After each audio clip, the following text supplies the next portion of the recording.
Olá, querido Shalom. Hoje eu quero falar, dentro desse nosso projeto, os principais ensinamentos de Cristo. Eu quero falar sobre a pessoa bendita do Espírito Santo. Jesus, quando esteve aqui na terra, ele mencionou a presença do outro Consolador, do outro Paracleto, do outro advogado, daquele que seria derramado sobre os discípulos para dar a eles autoridade e poder para continuar a obra de Deus aqui na terra. Então hoje eu quero falar sobre a pessoa do Espírito Santo, que eu penso que é muito importante. Estamos aí há 2000 anos da história da igreja e muitas pessoas ainda não entenderam qual é o papel do Espírito Santo, da pessoa do Espírito Santo. É a terceira pessoa que nós chamamos da Trindade, que veio para cumprir uma tarefa na igreja ou através da igreja. Temos que entender que Jesus, ao subir aos céus, ele fez uma promessa. Eu vou para o Pai, mas enviarei outro Consolador, e ele estará convosco, e ele vos lembrará de todas as verdades que eu vos tenho ensinado. E esse Espírito Santo foi derramado sobre a vida dos discípulos, lá no cenáculo, onde eles aguardavam ansiosamente o cumprimento de uma promessa, onde Jesus disse: ficai na cidade de Jerusalém, até que do alto sejais revestido de poder, ao descer sobre vós o Espírito Santo, e ser-me-eis minhas testemunhas, tanto em Jerusalém, Judéia e Samaria, e até os confins da terra. E como o Senhor prometeu, isso se sucedeu. A Bíblia vai dizer que eles estavam reunidos, cerca de 120 irmãos, e de repente veio do céu um som de um vento veemente e impetuoso, e encheu a casa onde todos estavam assentados, e foram vistas línguas repartidas de fogo sobre eles, e cada um falava segundo o que o Espírito Santo lhes falava. Então, a igreja primitiva, a nossa igreja mãe, fundada por Cristo e seus apóstolos, foi a igreja que mais experimentou essa unção, esse poder, essa presença do Espírito Santo. Se nós pudéssemos ter esse entendimento e recorrer e ativar no nosso aplicativo espiritual, esse aplicativo chamado A Pessoa do Espírito Santo, como ele faz a diferença na vida daqueles que o conhecem. A igreja primitiva tinha a presença do Espírito, que estava ali atuando de forma profunda através das pregações, através dos ensinamentos, através da comunhão, através das operações de maravilha, através das prisões, através das lutas, das guerras. O Espírito Santo estava com eles, andando por todo lado, incentivando, dando visão, dando discernimento, fortalecendo. Enfim, a presença do Espírito Santo era realmente marcante naqueles dias. Então a gente precisa voltar a esse tempo de avivamento, ou reavivamento, né? Estamos aí sempre ouvindo alguém falar sobre um grande avivamento, a necessidade de avivamento. Eu não vejo no Novo Testamento nenhum texto falando sobre esse grande avivamento. O que nós precisamos entender é que esse fogo do Espírito Santo foi aceso no Pentecoste e nunca mais deveria ser apagado. Então ele foi aceso. Agora, por que algumas igrejas ou crentes precisam de um reavivamento? Que essa chama venha reacender. Ela foi apagada. Por isso que lá em Tessalonicenses diz: não apagueis o Espírito. Em outra tradução, não extingais o Espírito. Então, a gente sabe que existem várias maneiras de você apagar o Espírito Santo da sua vida. Paulo, escrevendo aos Efésios, ele disse: não entristeçais ao Espírito Santo de Deus, no qual foste selado para o dia da redenção. Olha bem, o Espírito Santo foi nos dado. Ele é uma pessoa. Uma pessoa porque ele tem razão, emoção e entendimento. São as capacidades de uma pessoa. Ele não é uma força ativa de Deus, não é energia, um vento, uma pomba, ainda que tenha esse simbolismo, mas ele não é isso. Ele é uma pessoa que sente, tem emoção, por isso que ele se entristece. Então o Espírito Santo de Deus, que foi nos outorgado, foi nos dado, foi derramado sobre nós, é uma pessoa que anda conosco, uma pessoa que escuta, que sente, que tem vontades.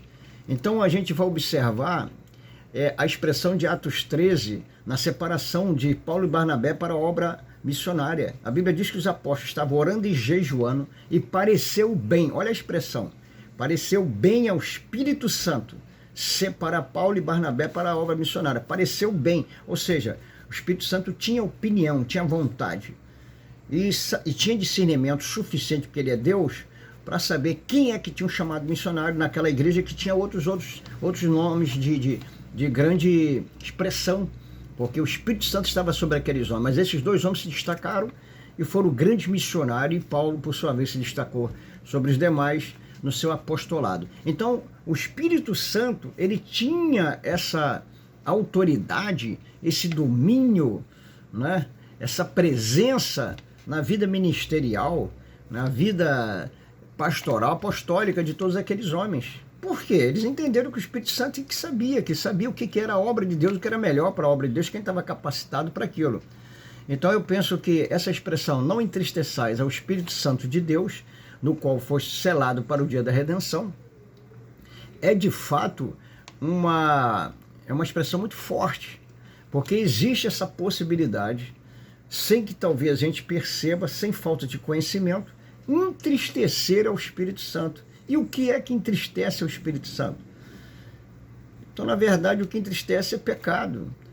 É o ato da desobediência, da rebeldia, é o mau caráter, é murmurações, calúnias e toda sorte de pecados que a gente possa cometer pode afastar, entristecer a pessoa bendita do Espírito Santo, da qual precisamos. Porque olha o que Paulo está dizendo. Paulo está associando essa presença do Espírito Santo ao futuro. Não entristeçais ao Espírito Santo de Deus, no qual foste selado para o dia da redenção. O que é o dia da redenção? É o dia do resgate do corpo. É o dia da ressurreição dos mortos. Então, quem é que vai ser ressuscitado no dia da ressurreição? Aquele crente salvo em Jesus Cristo que andava com o Espírito Santo. Por que precisamos dele? Porque é ele que nos convence do pecado, da justiça e do juízo. Então, o Espírito Santo que prescruta as coisas de Deus e nos revela as profundezas de Deus. Quem é o Espírito Santo? É o nosso consolador que nos conforta nas nossas dificuldades. Quem é o Espírito Santo? É aquele que intercede por nós com gemidos inexprimíveis. É o nosso intérprete no mundo espiritual. Quem é o Espírito Santo? É o nosso guia. Todos que são guiados pelo Espírito de Deus, esses são os filhos de Deus. Então, o Espírito Santo ele tem tantos papéis importante na vida de um crente da igreja, que se a gente ignorar a sua presença, andar como se não existisse, fazer coisas como se ele não estivesse vendo, nós poderemos correr o risco de entristecer aquele que foi autorizado, enviado por Deus para nos levar ao encontro do noivo. Então a palavra está sendo bem clara, é um texto do presente, mas que está ligado ao futuro. Não entristeçais ao Espírito Santo de Deus, no qual foste selado para o dia da redenção. Nós temos o selo, a marca do Espírito. E essa marca de que somos de Deus, nós temos que conservar essa marca, não deixar o pecado apagar essa marca. É como uma pessoa que pega a sua identidade. Por exemplo, se você tiver um objeto que tem o selo do correio, mas esse objeto cair numa poça d'água, numa lama e sujar, como que o destinatário, o remetente, vai reconhecer aquele objeto se não tem mais nenhuma descrição do remetente nem destinatário? Como não tem mais, como que vai reconhecer se não aparece mais o selo, que é a garantia daquele produto? Então, na verdade, nós temos que tomar muito cuidado para não vivermos uma vida de promiscuidade, de irresponsabilidade, de leviandade, de insensibilidade espiritual, de desobediência, de coisas que possam nos cancelar, né? Romper a nossa aliança com o Senhor Jesus, com a sua palavra, com a sua amizade, com a sua comunhão. O Espírito Santo ele quer ter em nós comunhão. Por isso que algumas igrejas na bênção apostólica que ela fala, a graça do Senhor Jesus Cristo, o amor de Deus e a comunhão do Espírito Santo. Essa comunhão exatamente é o selo. Nós não podemos abrir mão, mas ele é uma pessoa, ele é sensível, ele tem vontade. E ele está aqui para nos orientar, para nos fazer entender que precisamos fazer a vontade do Pai, precisamos guardar os mandamentos, guardar a palavra do Senhor Jesus, e isso é muito importante na nossa vida espiritual. Então a gente observa que aqui esse texto de Paulo aos Efésios, ele é um texto muito profundo, eu gosto muito dele porque ele tem uma profundidade muito grande. Não entristeçais ao Espírito Santo de Deus, no qual foste selado para o dia da redenção. Então, essa companhia nossa, ela vai até a morte. E depois que morreu, não acabou, você não ficou perdido. Não, você morreu com um selo. Porque no dia do arrebatamento, você está selado. Você está separado. Existe um código de identificação espiritual. A Bíblia chega a dizer, o Senhor conhece os que são seus. Não importa se tem 9 bilhões de moradores na Terra, mas quem é de Deus tem a marca. E a gente precisa conservar essa marca. Andar com essa pessoa, que o Espírito Santo é uma pessoa divina, que anda conosco, que lê a nossa mente, conhece nosso sentimento, nossas vontades. Então a gente precisa entender um pouquinho mais sobre a pessoa bendita do Espírito Santo e explorar todo esse conhecimento acerca do Espírito Santo, para que a gente não viva nessa terra de forma aleatória, de forma de uma maneira totalmente desalinhada com a palavra, para que a gente tenha os benefícios dessa presença bendita do Espírito Santo, porque foi isso que aconteceu na igreja primitiva. A palavra diz ainda aos Efésios 5,18, não vos embriagueis com vinho que há contenda, mas enchei-vos do Espírito. Nós estamos vivendo uma geração que as pessoas estão cheias de tudo, cheias de si mesmas, cheias de avareza, cheias de ganância, cheias de orgulho, cheias de egoísmo, mas estão vazias de Deus, vazias do Espírito. E precisamos urgentemente voltar para esse lugar onde o Espírito Santo está, para nos encher de sabedoria, nos encher de inteligência espiritual, nos encher dos frutos do Espírito. Porque só existe uma possibilidade de vencermos em tempos de tantas trevas que têm parado sobre a terra. É se estivermos cheios do Espírito Santo. Então, como eu falei no início, algumas igrejas estão pedindo avivamento. Outras já estão experimentando esse avivamento há muito tempo, porque ele está na terra, o fogo foi aceso lá no dia de Pentecostes. O fogo é um dos elementos que é símbolo do Espírito Santo. No Antigo Testamento, o fogo era símbolo da presença de Deus. E hoje, na graça, precisamos ter o fogo do Espírito queimando em nosso coração, queimando de amor por Jesus, queimando de amor pelas almas, queimando pela palavra de Deus, queimando de desejo de estar com Cristo, queimando pela esperança da salvação. Esse é o papel do fogo do Espírito. Então nós temos igrejas hoje como Coreia do Sul, igrejas perseguidas, onde os salões de reunião de oração estão lotados de pessoas querendo esse Espírito Santo, essa presença, essa graça, essa força, para poder resistir do lado de fora às prisões, tortura dos quais eles são submetidos. Então a gente precisa urgentemente entender quem é o Espírito Santo, qual é o papel dele na terra. Então o Espírito Santo, ele tem o poder, né? Na igreja primitiva ele ensinava, ele ordenava, orientava, conduzia, né? Existem coisas que o Espírito Santo é capaz de fazer que a gente duvida, a gente não conhece. Paulo esteve visitando uma família, um homem chamado Ágabo, e tinha lá umas filhas que eram profetisas, e uma delas profetizou para ele. E um outro homem também profetizou para Paulo e disse assim, ó, não vai para Jerusalém, porque eu estou vendo uma visão. Pegaram o cinto de palha, amarraram nele e falaram, vamos fazer assim com o dono desse cinto. Você vai sofrer muito em Jerusalém, não vá. Ele disse, estou disposto não só a sofrer, como a morrer pelo nome do Senhor. O Espírito Santo me revela, de cidade em cidade, quantas tribulações me aguardam. Então veja bem, o Espírito Santo não revelava só a Paulo o que ele tinha, as bênçãos que ele ia ganhar, não, mas as tribulações que o aguardavam. Era um homem extremamente preparado, ele tinha essas revelações, essas intimidades, essas confidências do Espírito, que revelava para ele na sua intimidade. Então Paulo é um homem extremamente íntimo do Espírito Santo e gozava do privilégio de ter essa informação privilegiada de coisas que iriam acontecer. Então a gente precisa urgentemente pedir ao Senhor, Senhor, me encha do Espírito, porque é o Espírito Santo que te ajuda a pregar, é o Espírito Santo que te reveste de poder, é o Espírito Santo que te ensina a fazer a vontade de Deus. O Espírito Santo é nosso guia, nosso mentor espiritual, nosso mestre. Então a gente precisa entregar a nossa vida aos cuidados do Espírito Santo, porque todos que são guiados pelo Espírito de Deus, esses são os filhos de Deus.